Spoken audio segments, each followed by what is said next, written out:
Hi, 32, female. Have a 5-year-old daughter, Emma, with my husband, George, 33, male. George and I have been married for about 8 years now. We met in college through some common friends, dated for a couple of years, and then finally got married. We have had a normal relationship, and the fights we used to have weren't anything out of the ordinary, but this recent one doesn't fall into that category, and that's why I'm here for advice, because I really don't know if I was in the wrong here or not. I'm lost, and my husband and I haven't spoken for 4 whole days because of our fights. So I need to talk about this urgently. George has a younger sister, Kendra, 30, female, who got divorced from her husband of 4 years a couple of months ago due to irreconcilable differences, according to her. Since then, she's been down in the dumps and has been visiting us frequently, but I didn't mind because she and I shared a good relationship. She was happy when she'd be around Emma, and my daughter also appreciated spending time and playing with her aunt, so I didn't have a problem with her coming over often. And of course, neither did George. Then, about a month and a half ago, I received a promotion at work and took up a new project which meant an increase in my workload. George and I didn't have a professional babysitter to look after Emma when she came back home from kindergarten until either George or I got back from work. We didn't think it was a good idea for her to be left alone at home for hours, so this was our best way forward until she was old enough to stay home by herself. We could afford it, so we didn't have a problem with this arrangement until I took up the new project and decided to work on Saturdays as well until I was done with my work to ease up the pressure. Unfortunately, my husband also works Saturdays, so he couldn't stay back home with Emma either. We'd spoken to our babysitter, but she wasn't willing to work 6 days a week, regardless of the raise we offered. So we were in a tight situation, but then Kendra offered to look after Emma on the Saturdays, and we were grateful to her since she was giving up her day off to take care of her niece, and that was a big deal. Plus, we trusted her, and she was great with Emma as well. So we went ahead with that arrangement, and we were okay with it up until a week ago when my daughter finally told me what her aunt had been up to at our house when we were not home. Through these past couple of weeks, I'd noticed that the number of toys that Emma had was gradually increasing, but we hadn't bought her any new toys recently. I'd never even seen some of the new toys she happened to be playing with, and neither did George. So I asked Kendra about it, and she told me that these were her gifts to Emma. I didn't have an issue with it at the time, but I did tell her to not give her gifts so often because we didn't want her to spoil her by giving her something new to play with every week. And she said that she wouldn't, but it continued. I wanted to confront her about it, but didn't because it just sounded too dramatic to throw a fit because she was spoiling my daughter with too many gifts when she was giving up her weekend to look after her. So I decided not to say anything.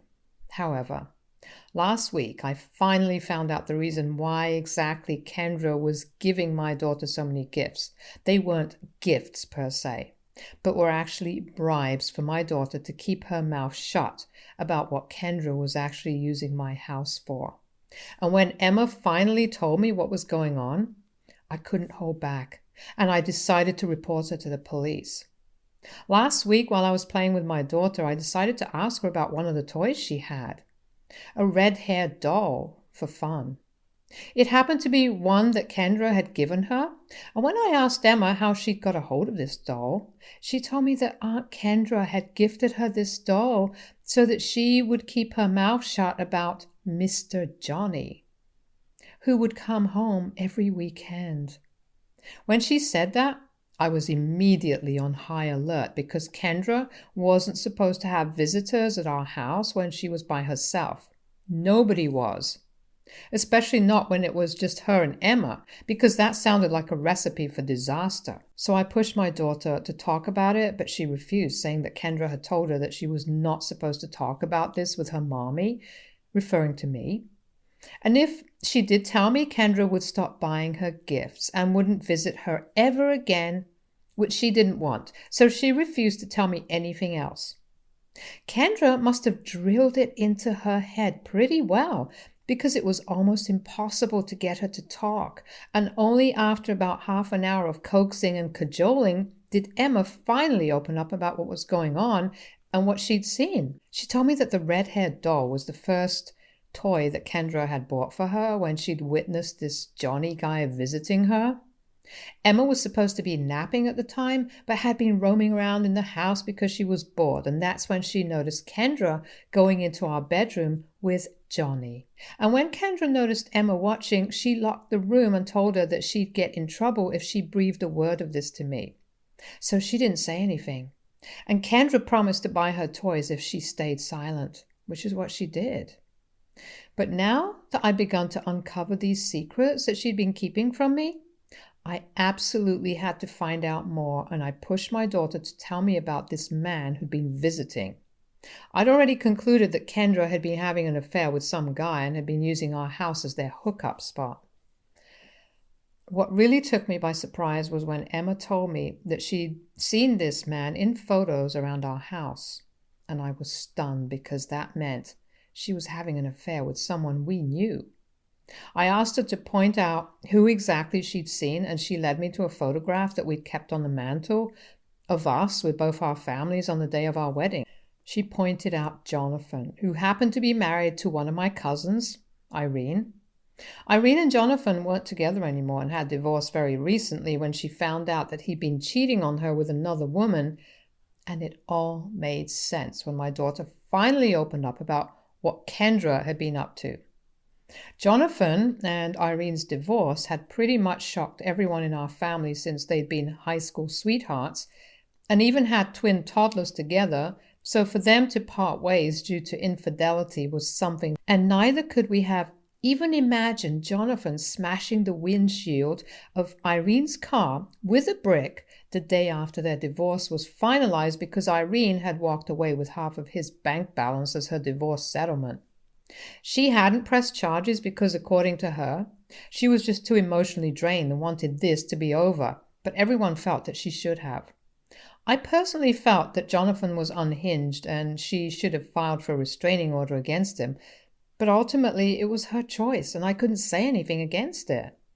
However, now that I knew what I knew about Kendra, I decided that I had to report this because, in my opinion, she'd put my child in the same house as someone like Jonathan, who was definitely unhinged and didn't deserve to be around kids. Least of all my daughter. And I might have been acting emotionally, but as soon as I put two and two together, I decided to call the police and report Kendra for endangering Emma. I didn't think it was appropriate for her to bring another man home while she was supposed to be watching over my daughter, let alone someone like Jonathan, who literally done something so crazy just out of anger.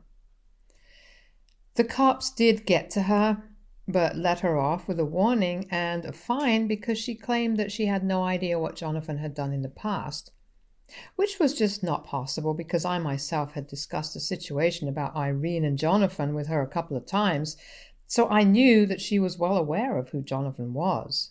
Last weekend, my husband was out on a business trip and wasn't at home when I discovered what Kendra had been up to behind our backs, and I'd called the cops before I'd informed him, which is why he came back and got into a really bad fight with me over this. I tried to inform him after I'd called the cops, but he hadn't answered my calls or texts until he came back home. He accused me of being too paranoid and said that Kendra would never have put Emma in harm's way knowingly, and refused to believe that Kendra was aware of Jonathan's behavior regarding Irene in the past. According to Kendra, she had indeed been having an affair with him after she met him at our Christmas party last year, but they did come clean to their partners soon after, and she really had no idea that he'd smashed Irene's car. She'd been living with her parents after the divorce and couldn't just bring home another man, and he was living with a friend of his because they couldn't move in together just yet, which is why they'd been hooking up at our house, which is just gross to even think about. She kept denying that she knew about Jonathan's behavior and said that had she known, she never would have brought him home around Emma because she didn't want to make me feel unsafe or betrayed. But I do feel both of those things, and I also feel really angry because I specifically remember telling Kendra about what Jonathan had done to Irene's car during their divorce. And we'd even discussed how lucky she was that she didn't have a psycho ex-husband who would do such a thing. So I know for a fact that she's been lying about not being familiar with Jonathan's mental instability. I didn't want a man like that in or around my house, and I did feel lied to, betrayed and hurt by what Kendra had done. But my husband still thinks that I should have consulted with him at least before I went ahead and reported her to the cops. I don't understand where I messed up here, because as a mother, I did what I thought was right. But George insists that I could have dealt with this better and that I should have waited for him to come home at least before I did whatever I thought was right. He told me that my paranoia could have led to serious trouble for his sister, and I was being too sensitive because obviously Jonathan wasn't even that unstable, and he just smashed that car in a moment of anger and weakness. I know that's a messed up defense, but that's an argument for another day, and right now I need to pick my battles. I don't think calling the police was the wrong move, but maybe I should have waited for George to come back home before doing anything, and then after speaking to him, we could have gone ahead with whatever we decided was the right thing to do. Now I don't know what that would have been according to him, but I guess I could have discussed this with him before taking things into my own hands, because it was his sister after all. And a tiny part of me thinks that maybe I did overreact. Now, I don't know if that's because I've been gaslit or whatever, but maybe I took things too far and this could have actually been resolved with a civilized discussion instead. I just honestly don't know if what I did was right or wrong, and my husband isn't speaking to me right now, so I feel even more lost. I just have no idea whether I did the right thing as a mother or whether it was a crazy overreaction. I just have no idea, and that's why I'm here right now. AITA for reporting my sister-in-law to the police for bringing her violent boyfriend home while babysitting my daughter without talking to my husband about the same? Update 1. So, first of all, thanks to everyone who responded. It really did help me get a sense of perspective because I'd literally lost my head worrying about what my husband thought. I think it probably was all the gaslighting in hindsight that made me think I must have messed up. But I know now that I did the right thing as a mother, and that's what I am, first and foremost. I'm Emma's mother first, and everyone else, literally everyone, including George, comes second. If that offends him, then too bad. But I'm not going to act like I'm sorry for not consulting with him about something that concerned my daughter's safety. And to be fair, his sister hadn't consulted with me either before she brought Jonathan home. Not only did she bring that man home several times, she also hooked up with him while leaving Emma on her own. And in spite of that, George thinks that Kendra wouldn't put her in harm's way. She literally did exactly that. And we were just lucky that nothing happened to Emma while she was on her own. If George fails to realize that, then that's on him and not on me. I did what I thought was right, and I'm going to stand by it.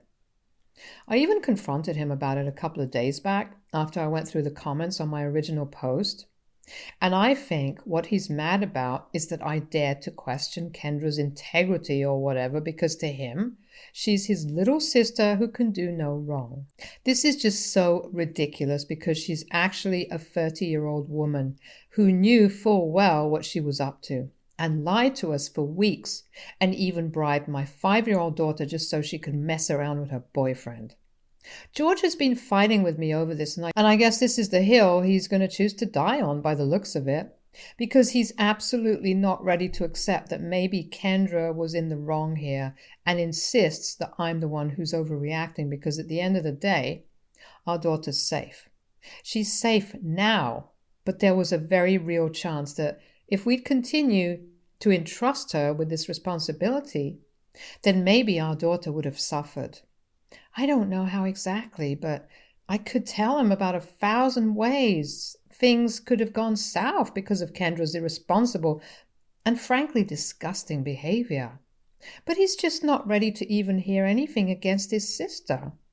Defending her is more important to him than the safety of his own daughter, so that's where we're at in our relationship right now, and I just don't know what to do or how to make him see sense.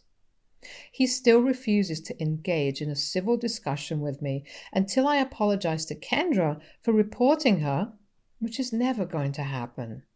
She hasn't even apologized to me yet, so it's rich of my husband to expect that I'm going to say that I'm sorry for what I did, especially when I'm not in the slightest. And then there's the fact that he's also defending what Jonathan did by repeating over and over again that what he did was something that happens when people are overcome with emotions, and it's not fair for me to call him psychotic and unstable based on that one incident. He never said any of this back when I'd originally told him about the incident, but now that it was his sister who was involved here, it was suddenly important for him to defend Jonathan simply because it was convenient for him now. I just can't agree with that ideology at all, and it really makes me think that if someday he loses his temper, then maybe he'll believe that it's okay to smash things or throw stuff around, or maybe even worse. I don't even want to say these things out loud because it's awful enough to imagine them as it is, and I don't want to think about them. But the bottom line is, right now, I can't see any way out of this situation because he's not going to stop defending Kendra. And I can't trust her ever again. So my only solution is to leave him, which is a scary thought, but I know I have to do this for my daughter's sake and also my own. I think I should have left a long time back as soon as he started defending Kendra, but I was foolish enough to believe that he'd change his mind with time, or that I'd be able to change his mind and make him see sense, to be more precise, but that's not going to happen, and I've given up any hope of it. Update 2. It's been a week and a half since I first posted here, and today I finally moved out. George didn't even try to argue with or get me to stay when I told him last night that I would be leaving today, and neither did he ask about Emma, which was very shocking for me. He told me that I was free to go wherever I wanted to because he didn't want to be with someone who didn't respect him and his family, referring to what I'd done with Kendra. So he's still on it and trying to manipulate me into believing that I was somehow in the wrong here, which by now literally everyone involved knows I wasn't. Even Irene, who knows about what happened after I told her who exactly Jonathan had been cheating with, believes that at this point. They're all just forcing themselves to make me look like the bad guy so that they're not forced to look within themselves and find the filth and lies they fill themselves with to avoid any accountability at all. I agree with her wholeheartedly because I really can't imagine any other reason to still continue supporting Kendra, even though she literally put Emma, his own daughter, in danger. Like I said earlier, defending his sister and proving that he's right is more important to him than his family. Or maybe he doesn't think of us as his family at all and only cares about Kendra and his parents, who are also on her side, by the way. Because that's actually what it feels like right now, since he just let me and Emma go without putting up a fight. Not even for my sake, but at least for Emma's sake. I expected him to at least ask about her, but he didn't, which is something I'm still struggling to come to terms with, even though a couple of hours have passed since I left. It just sucks after 8 years of marriage and more than a decade of being together, it still hasn't amounted to anything. And he's still choosing to treat us like crap, and all for Kendra. The same woman who ruined not one but 2 marriages, and if you count mine, then you can actually make it 3. It's so heartbreaking, and what's even more devastating is that I don't even have any answers for Emma right now. She doesn't know why she hasn't seen Aunt Kendra in ages, and neither does she know why she's leaving her dad at home and moving to her grandparents' place with me, maybe for good. She keeps asking me, and I just don't know what to tell her. It's devastating, but it is what it is, and I know this is in her best interest, so I'll do it for our sake. I finally got in touch with a lawyer this week and filed for divorce with full custody a couple of days back. George was served with the notice today, and he texted me to demand visitation rights at the very least, and that full custody was an unfair demand. I don't know why he believes that I'm being unfair to him, because I think he should have seen this coming, given the fact that he hasn't bothered to reach out to me and check on his own daughter after we left. And it's been about 2 weeks since we've been living with my parents, so he had plenty of time to contact me for Emma's sake. He chose not to, and that's all that I needed to conclude, that he doesn't deserve to be a part of Emma's life. It's taken me a while to explain to her that her father and Kendra aren't going to be a part of her life for a while, until she grows up and can make her own decisions, and I'm not going to confuse her by reintroducing her to George again. There has to be an end to this, and I'm going to choose to end their relationship here because I don't think he valued us at all, honestly. He screwed up royally, so now he pays the price for that, and I think full custody is completely fair. I texted him back saying that he can contest it if he thinks I'm being unfair, but it's ultimately up to the court to decide what's fair and what's unfair, not him. I thought that was a pretty neutral response, but for whatever reason, even that was enough to provoke him into getting all aggressive. And he started calling me names and accusing me of trying to alienate his child from him, which simply wasn't true. I think anyone with half a brain would be able to tell that he himself was responsible for whatever was going to happen now. And there was just no point in blaming me for a situation that he created. It's ridiculous that he even expected me to take his arguments seriously, and I really had no time to waste arguing with him, so I blocked him. It's been a couple of hours since then, and I've also forwarded all the texts to my lawyer, just in case she needs them during the divorce proceedings or the custody battle.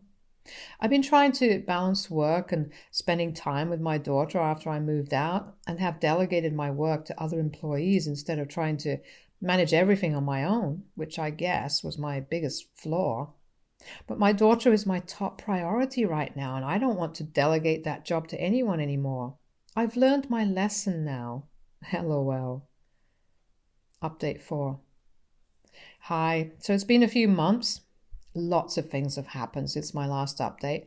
But most importantly, I'm divorced now and a single mother. I've moved into a new apartment of my own and am no longer living with my parents and occupying their guest room. But I still drop by from time to time since they live close. I haven't spoken to George, my ex-husband, since the divorce because things got really nasty during the legal battle.